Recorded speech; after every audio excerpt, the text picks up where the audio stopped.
Kau orang tahu tak kenapa aku suka windshield tu tinggi? Sebab bila kita bawa laju ikut belakang lori ke belakang kereta ke, angin kuat tau. Bila angin kuat, badan kita tak kena angin, dia kena dekat kepala saja. Jadi badan kita tu tak adalah terbeban sangat dengan angin. Tak penat.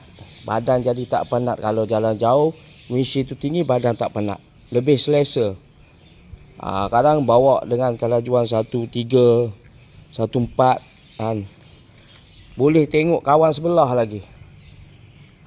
Angin tak kena muka. Dengan ketinggian akulah, angin tak kena sangat muka, kena dekat paras-paras dahi saja.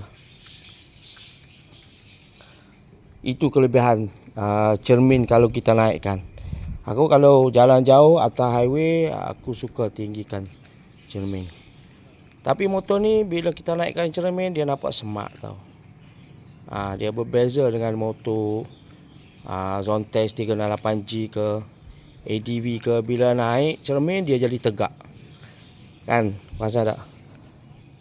Macam 368G bila naik cermin dia jadi macam tu, tegak gitu. Macam Moda kita naikkan cermin, dia tetap straight. Dia tetap macam tu, semak tau. Nampak semak.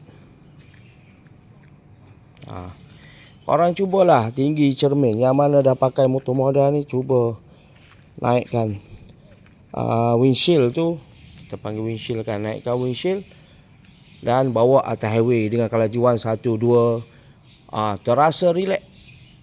Relax sangat. Lagi selesa tinggikan windshield.